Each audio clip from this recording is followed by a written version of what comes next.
सतरंगी सतरंगी सतरंगी रे, आसमां में उड़े पतंगे सतरंगी रे, पकड़ो रे पकड़ो अपनी मनरंगी रे, सतरंगी सतरंगी सतरंगी रे, सतरंगी सतरंगी सतरंगी रे।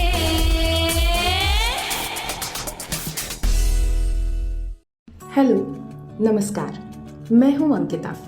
आपके लिए लाई हूं एक नया इंटरव्यू एक नए थॉटफुल टॉपिक के साथ। आज के एपिसोड में हम जानेंगे और समझेंगे इंडियन जुडिशरी यानी भारतीय न्यायपालिका के बारे में। हम सभी जानते हैं कि न्यायपालिका का मेन रोल ये है कि वो सुप्रीमेसी ऑफ लॉ को इंश्योर करे। न्यायपालिका व्यक्ति के अधिकारों की रक्षा करती है, विवादों को कानून के अनुसार हल करती है और ये सुनिश्चित करती है कि लोकतंत्र की जगह किसी एक व्यक्ति या समूह की तानाशाही ना ले ले। आप भी सोच रहे होंगे कि मैं सडनली न्यायपालिका के बारे में बातें क्यों करने लगी हूँ। वो इसलिए कि आज हम बात कर रहे हैं सुप्रीम कोर्ट और मध्य प्रदेश हाई कोर्ट के अधिवक्ता श्री विवेक रंजन पांडे जी से। गलत नहीं होगा अगर मैं कहूंगी कि श्री विवेक रंजन जी न सिर्फ एक लॉयर हैं बल्कि एक इकोनॉमिस्ट भी हैं और इन्हीं विषयों के बारे में उनके स्कॉलरली आर्टिकल्स भी पब्लिश होते हैं। हाल ही में उन्होंने कानून व अर्थशास्त्र के सामान्य सिद्धांत नाम की बुक एडिट की है। इसके साथ ही रॉबर्ट डी क्रूटनर और हंस बर्नार्ड शेफर की best seller book Solomon's Knot का हिंदी अनुवाद भी श्री विवेक रंजन पांडे जी ने किया है। इसके अलावा विवेक जी ने IIT कानपुर और IIM अहमदाबाद के साथ मिलकर भारतीय विधि व अर्थशास्त्र परिषद का गठन भी किया है। तो आइए सुनते हैं एक कॉन्वर्सेशन डॉक्टर अनामिका श्रीवास्तव की श्री विवेक रंजन पांडे जी के साथ। हमारे साथ हैं जाने माने एडवोकेट विवेक रंजन पांडे जी। विवेक जी, आपका स्वागत है। आपने एक बहुत ही खूबसूरत अंदाज में कानून की बात इकोनॉमिक्स से जोड़ते हुए की है। कानून हम सब एक लेमैन के तौर पे जानते हैं कि भाई कानून है देश का और वो किसी पीड़ित व्यक्ति को सुरक्षा देता है, लेकिन कानून का इकोनॉमिक्स या इकोनॉमी से क्या संबंध? कानून और अर्थशास्त्र ये दो शैक्षणिक डिसिप्लिन है, एकेडमिक डिसिप्लिन, जिसको हम आज के परिप्रेक्ष्य में लॉ इन इकोनॉमिक और इकोनॉमिक एनालिसिस ऑफ लॉ कहते हैं, जो विश्व की अनेक विश्वविद्यालयों में पढ़ाया जाता है, तो लिखा जाता है शोध होता है।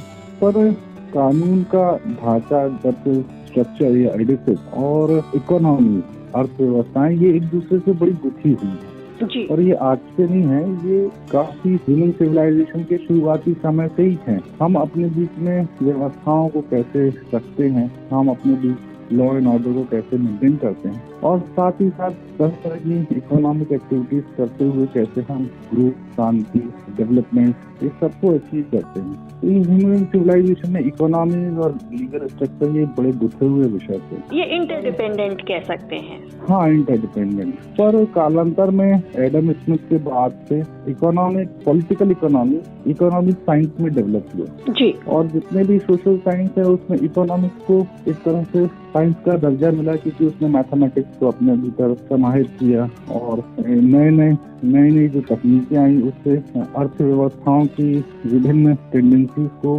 पढ़ने समझने का वैज्ञानिक जरिया डेवलप किया। हाल में आपने एक पुस्तक लिखी जिसमें इकोनॉमी और लॉ के इंटर रिलेशनशिप को आपने इन्वेस्टिगेट किया है और उसके सारे आयामों की चर्चा की है। तो हम जानना चाहते हैं कि इकोनॉमी और लॉ जो आपकी किताब आई है उसमें उस इंटरडिपेंडेंस को, उस कोरिलेशन को आपने कैसे एस्टेब्लिश किया है? देखिए, जितने भी रिसोर्सेज अवेलेबल हैं मानवीय सभ्यताओं में वो सब लिमिटेड हैं, अनलिमिटेड आपके पास कुछ भी नहीं है जी। तो ये जितने भी रिसोर्सेज हैं इनको कैसे संयोजित किया जाए जिससे कि आपको किसी भी समस्याओं का एक एफिशिएंट सोल्यूशन मिले। जैसे आपके पास जजेस की संख्या कम है और मुकदमे खूब सारे हैं जी। अब ये समायोजन कैसे हो कि अधिक से अधिक लोगों को न्याय मिले, तो आप कह सकते हैं एफिशिएंट जुडिशरी कैसे बने जी। जैसे कि आप कई लोग हैं, बहुत सारे लोग हैं, गरीब हैं, अमीर हैं, लेकिन इनके बीच में जो रोज से जो हमको फायदे हो रहे हैं वो कैसे डिस्ट्रीब्यूट हो सके, तो वो डिस्ट्रीब्यूटिव एफिशिएंसी है। तो इस तरीके से अर्थशास्त्र में किसी भी मॉडल को एफिशिएंट मॉडल बनाने का प्रयास किया जाता है जी।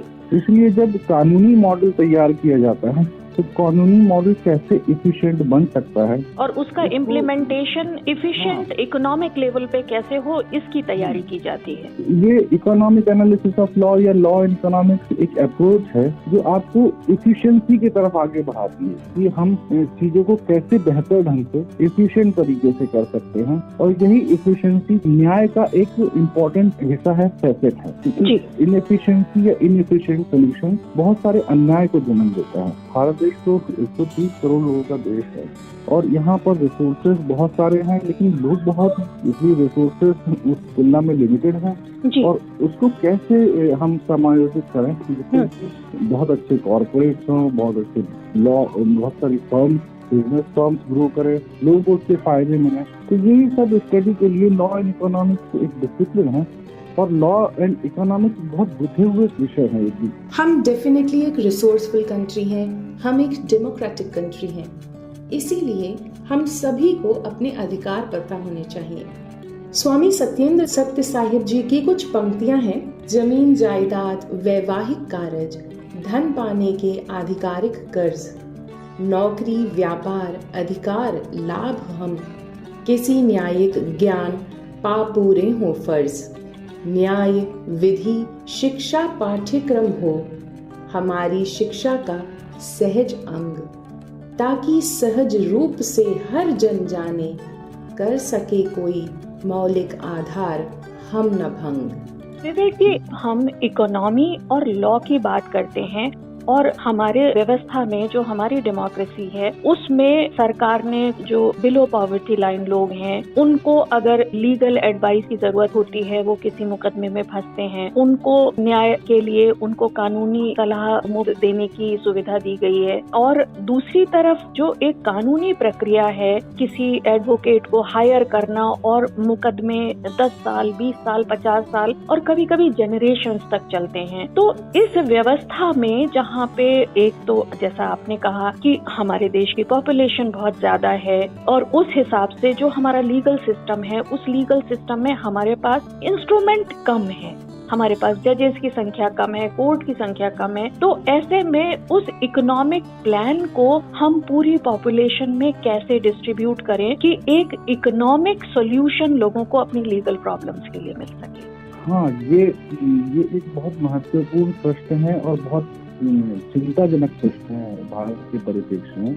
इस बात को समझना बहुत जरूरी होगा कि जो कानून के हम दार्शनिक पहलुओं के साथ बात करते हैं समस्याओं को लेकर के, उसमें कई बातें ऐसी होती हैं जिससे हम वास्तविक पहलुओं से पीछे हट जाते हैं। जब हम देश में कानून का ढांचागत सिस्टम तैयार करते हैं तो दिखता तो बहुत सुंदर है और होता भी है बहुत हद तक, लेकिन उसकी इफिशिएंसी पे हमेशा क्वेश्चन उठते हैं जी। और इस मामले में हमको अपनी अप्रोच, एक रियलिस्टिक अप्रोच बनाने के लिए हमको लॉ एंड इकोनॉमिक्स जैसे विषयों के आजकल के मॉडर्न लीगल वर्ल्ड में बहुत चर्चा का विषय है, हमको उस तरफ रुख करना पड़ेगा जी। और रुख करके जो है रियलिस्टिक अप्रोच के साथ में उसको दार्शनिक फुट दे करके दर्शन ठीक है, दर्शन तो 300 साल पहले की क्रियाविधि रही है कानून में, परंतु 1900 के शुरुआती समय से रियलिस्टिक और प्रैग्मेटिक मॉडल पे बहुत चर्चाएं चालू हो गई। ये हमारे यहाँ नहीं, पूरी दुनिया में, अमेरिका में भी हुआ, यूरोप में भी हुआ। भारत में ये क्योंकि 70 साल हुए हमको आजादी के, किसी भी देश में 70 साल एक छोटा सा कालावधि होती है, ये कोई बहुत बड़ी कालावधि नहीं। अब ये बातें बहुत तेजी से उठने लगी क्योंकि हम एक रिसोर्सफुल कंट्री बन गए हैं और एक सबसे खूबसूरत बात है कि हम लोकतांत्रिक देश हैं। आपने अभी एक संदर्भ दिया कि विदेशों में भी इस पे काम हो रहा है। आप लंबे समय तक हार्वर्ड में रहे, MIT में रहे और विदेशों की कई यूनिवर्सिटीज में आपने एकेडमिकली भी इन पर्सपेक्टिव को देखा है और विदेशों में आपने काम किया है। तो विदेशों के उस एक्सपीरियंस को भारत में कैसे इम्प्लीमेंट किया जा सकेगा? अब ये पूरा विश्व जो है ग्लोबल विलेज, इसीलिए ग्लोबल विलेज है तो दुनिया में में जो कुछ बातें हो रही है उससे भारत अछूता नहीं रह सकता। मैं वही बात कह रहा था कि भारत की सबसे बड़ी खूबसूरती है कि ये एक खूबसूरत लोकतांत्रिक देश है जी। और यहाँ पर इंडिपेंडेंट जुडिशरी है। किसी भी व्यापार या बिजनेस को विरोध करने के लिए इंडिपेंडेंट जुडिशरी का होना बहुत बड़ी सहायता होती है। मतलब जहाँ विवादों को इंडिपेंडेंट जुडिशरी की मदद से निपटाया जा सके, प्रॉपर्टी राइट और कॉन्ट्रैक्ट जो है वो सब सुरक्षित रह सके, तो ये बहुत अच्छी बात है। पर अब नए भारत के सृजन के लिए आपका ध्यान एफिशिएंसी पर मोड़ना बहुत जरूरी है। जो भी आप मॉडल समस्याओं का प्रस्तुत करें हल करने के लिए, उसमें टाइम, उसमें लगाने वाले रिसोर्सेज और हमको क्या हल मिल रहा है, इसका एफिशिएंट सोल्यूशन पे आप ध्यान देना जरूरी है। अब उसको फिलोसॉफिकल तरीके से आप हल नहीं कर सकते। यही समस्या, जैसे आप ये मान के चलिए कि ये सारा सिस्टम जो है जो वीक लोगों के लिए बनाया जाता है जी। जो कमजोर हैं, जो सक्षम नहीं हैं, उन लोगों को मुख्य धारा में ला करके और जो सक्षम है उनको ताकतवर बना करके नेशनल प्रोडक्शन में उनका पार्टिसिपेशन बढ़ाना। तो ये बहुत महीन संतुलन है और ये महीन संतुलन में जितने सिस्टम में लोग हैं जो सिस्टम बनाते हैं, सिस्टम चलाते हैं, उनको एफिशिएंसी क्राइटेरिया, ये लॉ एंड इकोनॉमिक्स का एक सबसे बड़ा मैसेज है जी। इस सिस्टम में एफिशिएंट सोल्यूशन की तरफ देखना। और एफिशिएंट सोल्यूशन बहुत सारे हो सकते हैं, उनमें आप चयन करना पड़ सकता है। लगभग 3 दशकों से आप लॉ के प्रैक्टिशनर हैं, आप सुप्रीम कोर्ट में वकालत कर रहे हैं, तो ऐसे में आपको क्या लगता है कि वो क्या टिप्स होंगे जो एक एफिशिएंट लीगल सिस्टम के लिए हमें जरूरी? इसके लिए सबसे बड़ा जो मुझे जो लगता है आज के समय में, वो जिस माइंडसेट से हम अभी चल रहे हैं, जिस अप्रोच से हम अभी चल रहे हैं, उसमें थोड़ा बदलाव की आवश्यकता है। अभी जो हमारा, देखिए जुडिशरी बहुत दबाव में काम कर रही है, ये बात आपको मानना पड़ेगा। मतलब बिल्कुल जजेस की लाइफ बहुत खूबसूरत लाइफ नहीं है, बाहर से बहुत सुंदर दिखती है पर बहुत हेक्टिक है, बहुत है। मैंने अमेरिकन जजेस को देखा है, दिन भर में 3 मुकदमे सुनते हैं और जब मैं उच्च न्यायालय में था सरकार में, तो हम 150 से 200 केस रोज करते हैं, जो ह्यूमनली बहुत डिफिकल्ट होता है। बिल्कुल। तो ये दबाव में तो है, नंबर ऑफ जजेस को बढ़ाना पड़ेगा, क्वालिटी जजेस को बढ़ाना पड़ेगा। इस चयन की प्रक्रिया एक विषय है। फिर उसके बाद में जुडिशरी में मुकदमेबाजी बहुत महंगी है, हालांकि महंगी वो सभी जगह है। भारत अभी भी एक विकसित होती अर्थव्यवस्था है जिसमें बिलो पॉवर्टी लाइन लोगों की संख्या बहुत ज्यादा है। बहुत। देखिए गरीबी, मेरी एक किताब है ये कानून इनोवेशन पे और गरीबी पे, जो मैंने रॉबर्ट डी कूटर हांसबर्ग शेफर की किताब का हिंदी तर्जुमा और उसका रिवीजन किया है भारत के परिप्रेक्ष्य में जी। गरीबी का कानूनी स्ट्रक्चर और न्याय प्रदान करने की प्रक्रिया से बहुत जुड़ा हुआ महत्वपूर्ण प्रश्न है। आपके यदि कानूनी स्ट्रक्चर सही नहीं होंगे, इंस्टीट्यूशन ढंग से काम नहीं करेंगे, तो वो एक तरह की गरीबी को तेजी से बढ़ाते हैं जी। और वो लोगों को सक्षम बनाने में, मदद करने में कमजोर साबित होते हैं जी। इसलिए इस सारे विषय पे आपको बिल्कुल मॉडर्न पर्सपेक्टिव से सोचने की जरूरत है। जिस पर्सपेक्टिव से हम 200 साल पहले सोच रहे थे, उसकी उपयोगिता ने हमको बहुत फोरसाइटेड, बहुत सोचने वाले न्यायाधीशों की, मंत्रियों की, सचिवों की, पॉलिसी मेकर्स की जरूरत है। क्योंकि लॉ एंड इकोनॉमिक्स आंदोलन चला अमेरिका, यूरोप में, भारत में हमने इसको तेजी से आगे बढ़ाने का प्रयास किया, सिर्फ इसलिए कि एफिशिएंट सॉल्यूशंस की तरफ लोगों की नजर पड़े बिल्कुल, और सीधे मुद्दों पे बात करके हल के बारे में कोई रिसर्च और एनालिसिस की प्रक्रिया को बिल्कुल किया जा सके। और अभी मुझे लगता है, लेकिन भारत इसके लिए तैयार है। भारत की खूबसूरती यह है कि एक बहुत खूबसूरत लोकतांत्रिक, काफी हद तक डेवलप और डेवलपिंग देश है और यहाँ बहुत से विद्वान लोग हैं। नाउम्मीद की नहीं है, परंतु चैलेंजेस बहुत जी। चैलेंजेस को मीट आउट करने के लिए हमारे पास रिसोर्सेज हैं, बस उनको बेहतर तरीके से अलाइन करना पड़ेगा। बिल्कुल, निश्चित रूप से हमारे पास रिसोर्सेज की कमी नहीं है, बस उन रिसोर्सेज को सिस्टमेटाइज करके और उनका प्रॉपर यूटिलाइजेशन करके, जिसे हम कहते हैं कि त्वरित न्याय, वो त्वरित न्याय यानी कि इफिशिएंट एंड स्पीडी जुडिशरी से हमें सोल्यूशन मिल सके, उसकी आवश्यकता है। दरअसल न्याय की हमारी कल्पना में जब भी हम न्याय की बात करते हैं तो सीधे न्यायाधीश आता है जी। न्याय एक इतनी वृहद संकल्पना है, हर व्यक्ति जो दूसरे व्यक्ति के भाग्य का निर्णय कर रहा है वो न्यायाधीश है। वो कलेक्टर हो सकता है, वो कमिश्नर हो सकता है, वो प्रधानमंत्री हो सकता है, वो मंत्री हो सकता है, जिसके भी हाथ में भाग्य का निर्माण करने की ताकत है। तो न्यायाधीश तो ठीक है, विवादों की स्थिति में करते हैं, परंतु सभी स्तरों पर न्याय की आवश्यकता है, अप्रोच को बदलने की आवश्यकता है। बिल्कुल, हम एक बदलते समाज के साथ और एक डेवलप्ड सिस्टम को पूरी दुनिया में लाते हुए हम उस लीगल सिस्टम को बेहतर तरीके से शो कर पाए, उसका यूटिलाइजेशन हो पाए और रिसोर्सेज को हम ऑप्टिमम लेवल पर यूज कर सकें, इसके लिए हम सब मिलकर प्रयास करेंगे। और विवेक रंजन जी, आपने इकोनॉमी और लॉ के अंतर संबंधों को जितनी अच्छी तरह अपनी किताब में इस्टेब्लिश किया और प्रैक्टिकल तरीके से आप उसके लिए उस दिशा में लगातार काम कर रहे हैं, इसके लिए आपका बहुत बहुत शुक्रिया और हमसे जुड़ने के लिए आपका विशेष धन्यवाद। बहुत बहुत धन्यवाद। ये बात तो सही है कि इंडिया में जजेस की लाइफ बहुत आसान नहीं है।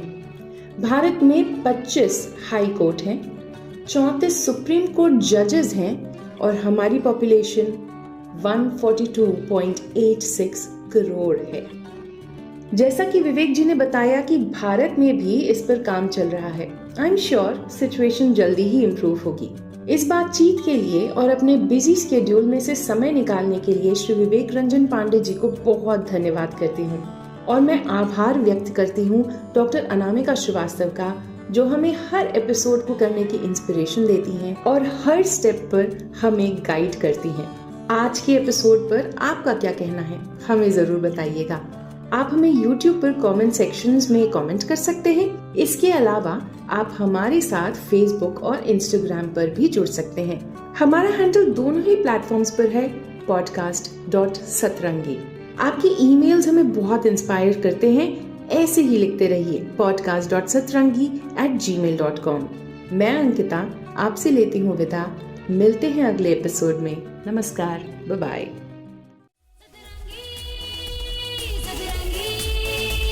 सदरंगी